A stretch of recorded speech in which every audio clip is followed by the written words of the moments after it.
Hello and welcome back to another edition of Close Mode, the Enterprise Sales Show. I'm Brian Dietmeyer, CEO of Close Strong. And today I'm super lucky to be here with Tim McGee, who's VP of Global Sales Ops with Elsevier Health. And for those of you who aren't familiar, it's a pretty cool company. They help research and healthcare pros advance science, improve health outcomes, combining quality information and data sets with analytical tools. Whew. Maybe I just lost my job as Elsevier voiceover spokesperson. Tim, welcome to the show. Brian, good seeing you again, and thanks for having me today. So when we were chatting a couple of weeks ago, we were talking about leadership, which is always fun, but we kind of zeroed in on leadership in today's environment, and you said something that I think we kind of know, but we don't spend enough time on it. That today it's really about influence, right? And I think we were talking even more about the frontline sales manager. So here's my question for you. I think we all get generally right what influence is, but I'd love your definition of how it applies to enterprise sales leaders, and maybe how is it different from like the central command and control model?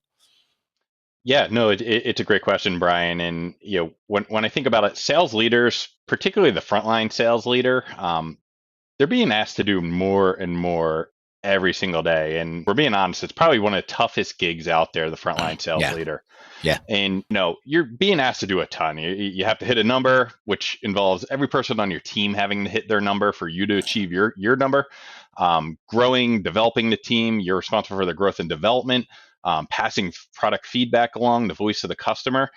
It's really a lot that we ask these frontline sales managers to do. And when I think about it, it's how can a sales leader build those relationships, outside of their core sales team? How do yeah. they build relationships that will acknowledge that someone has a lot on their plate? And how can I help them be a little bit more effective with getting this information that we know will help?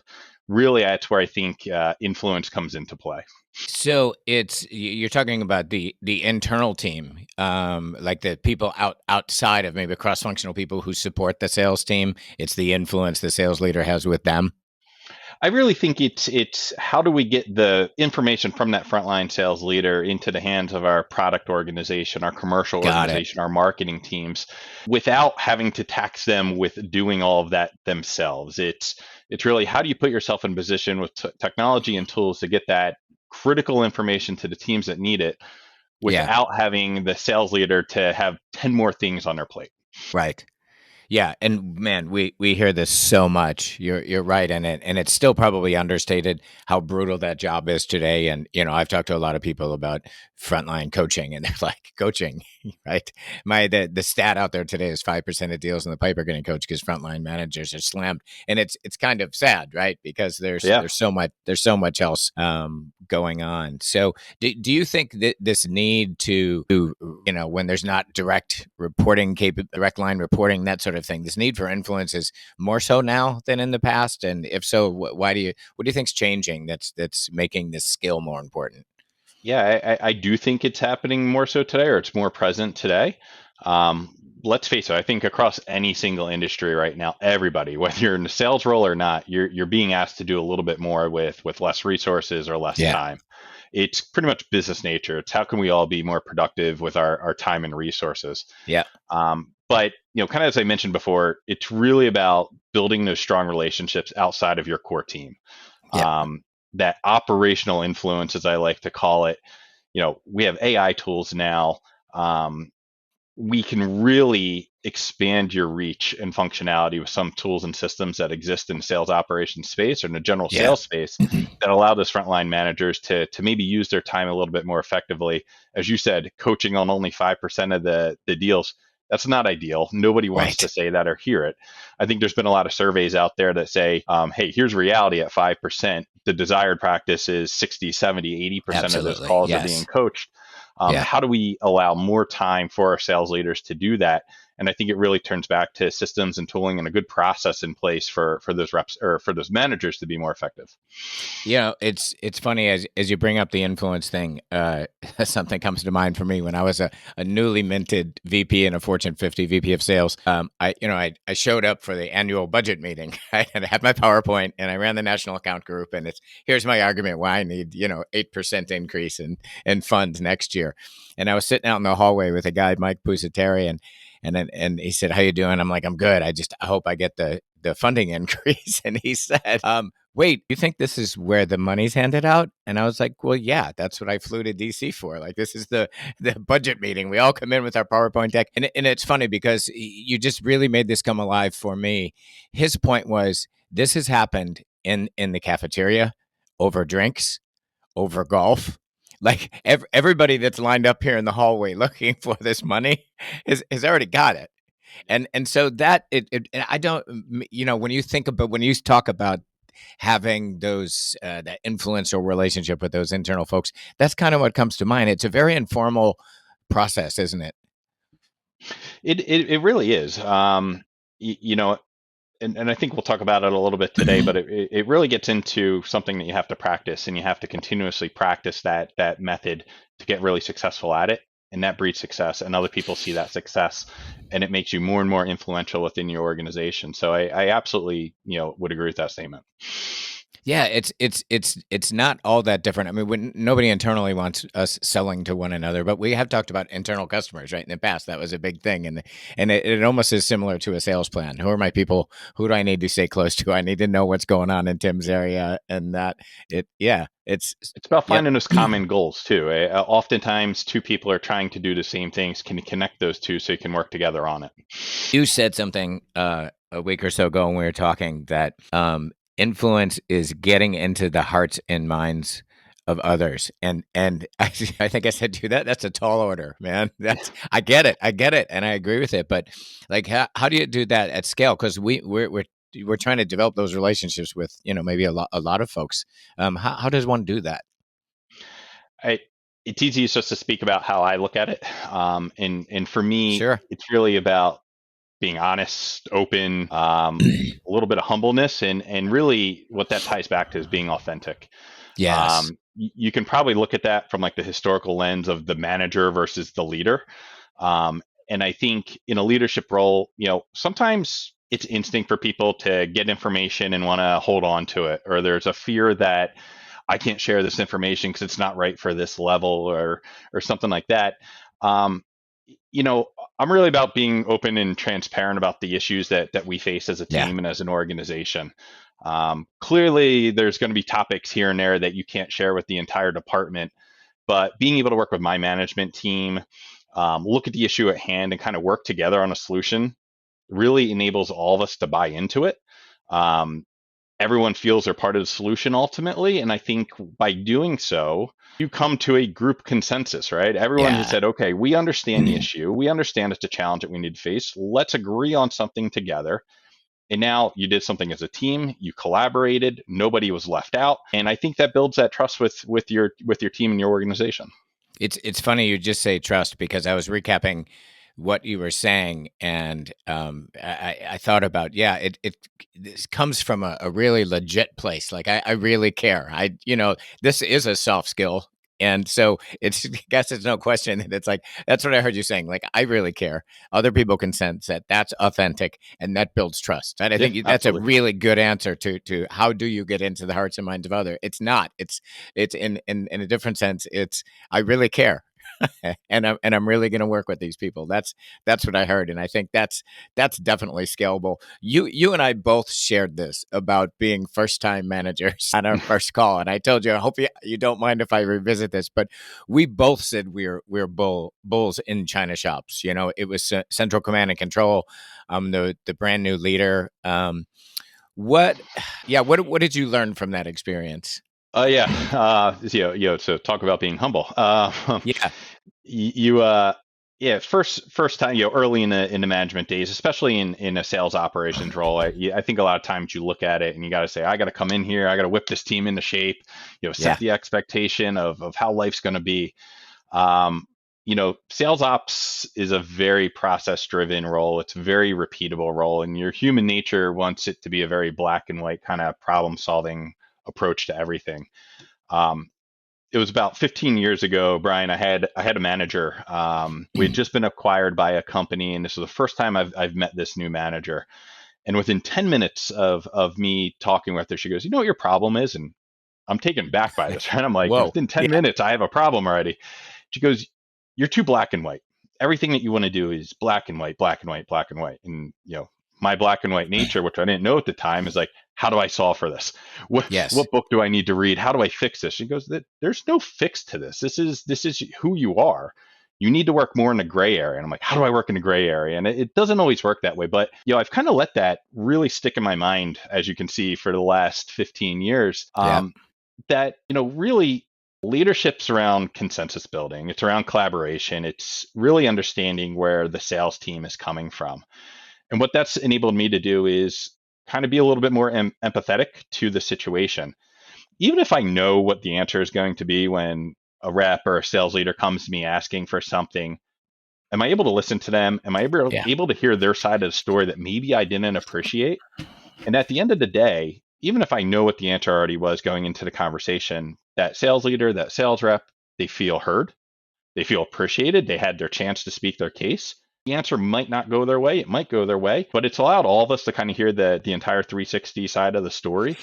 And I really think that has changed who I am and essentially how I've better operated in that proverbial gray space. And it's such a great answer, and that is, I think that's exactly as I did the same as a first time manager. And if any of my RVPs are listening to this, they're like, "Yep, you were." But it's what you make me realize is that notion of black and white. You were fortunate to have a leader who gave you that, right? That's really cool insight, because I think when you're new in the role, it's there's a lot of stress and a lot of unknowns, right? So it's sort of like out of control. There's all these variables happening. So making it black and white brings control back. And it occurs to me that you have to relax and roll a little bit, because the gray, or I sort of stick with a life philosophy, is it's rarely this or that. It's almost always the middle way.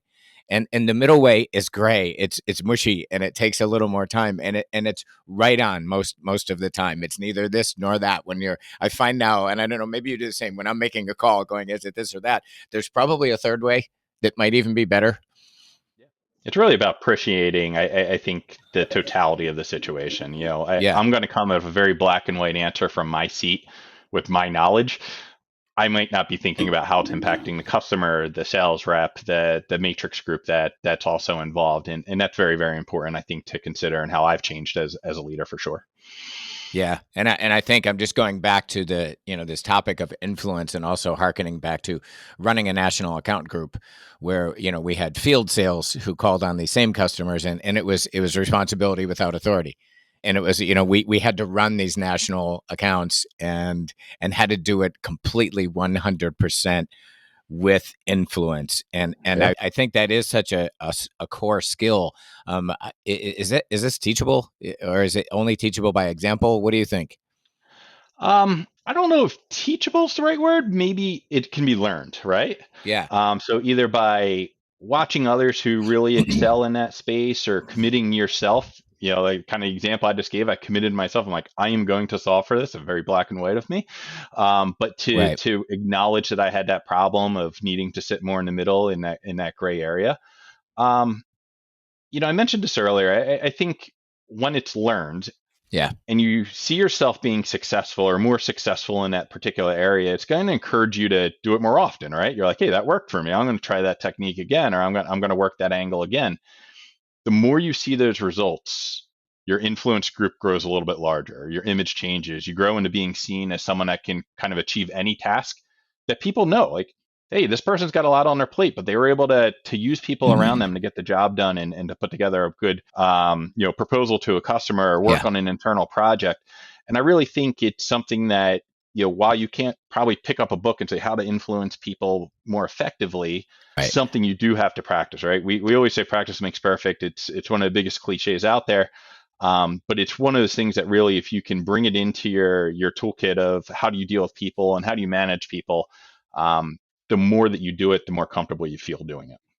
Yeah. This is such a fun topic to me because it is one of those great things. Like leadership sometimes can be great, but influence I think is even trickier. So I heard a lot of other people say what you've said to me, that a lot of frontline sales leaders were top reps, right? And as the top rep, they were the lone wolf rock star, And when they make this transition, that they kind of want to befriend with their team, who are many of their peers. And you said at the same time they have to inspect and challenge, and it's sort of like how that's a tricky balance. What's your thoughts about that?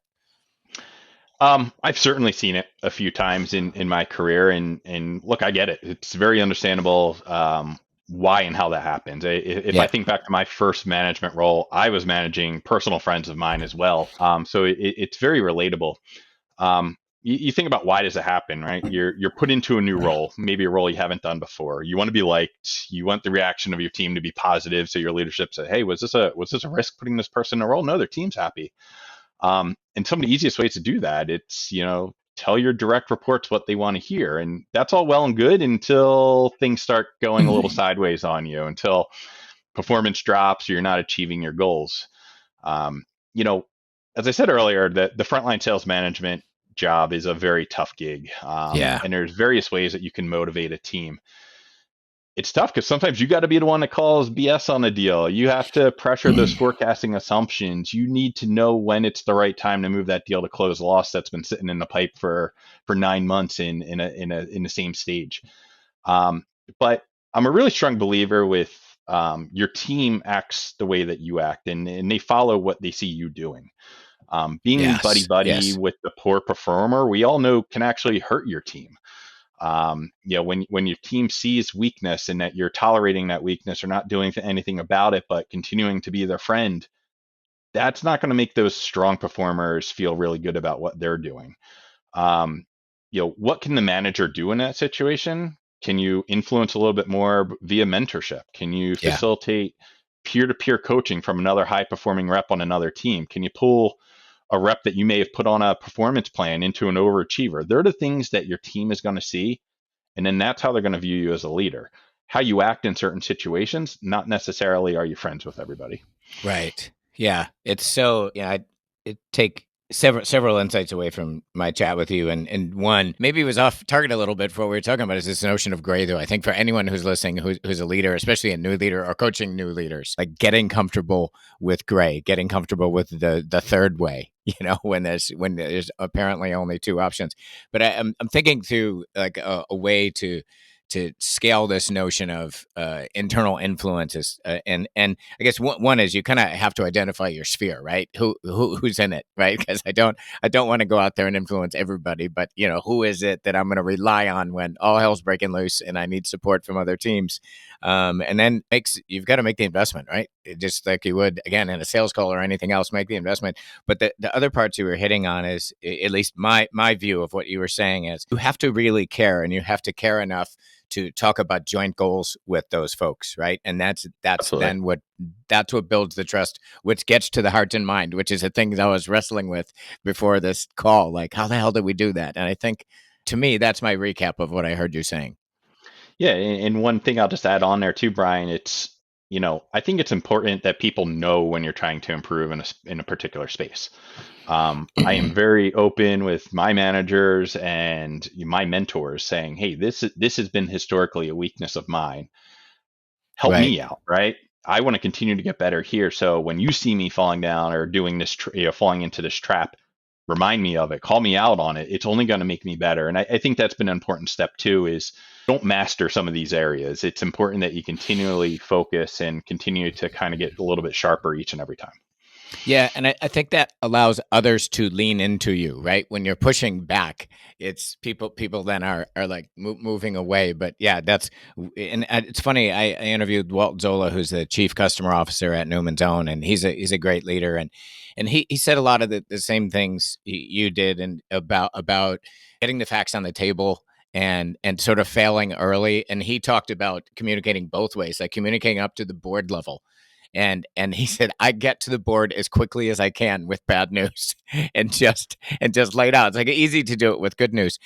But you were talking too about systemically how that impacts the organization. He said he does the same with his team. His team now feels it's safe to come to him and go, "Hey, man, I'm failing. I'm struggling here with something." So yeah, we're beginning to group these podcasts into categories, and this one sitting in the leadership role is yeah. I'm really looking forward to have it in there because I think this is again the soft stuff that's really hard to get your arms around. But in my opinion, you're nailing it, and I'm learning from listening to you. So I appreciate that. Well, I love your comment there too. I mean, when you get to that point with your team where people are willing to talk around your challenges and the problems that they're facing in an open way, you do feel really good that you got your team in a good spot. Yeah. Yeah, you have been super generous with your time and your ideas, and I view this show as kind of community building with all of us who do this really tough role. It's not just the frontline sales managers; it's your role as well. And I think having this community to go to, and I encourage anyone who's listening. Dan, our producer, has kind of clumped these into leadership and methodology and sales automation, and it's kind of cool. If you're struggling with something, I think you go listen to 4 of your peers like you, Tim, and say, hey, how are other people viewing this? So thanks for adding to that in a big way.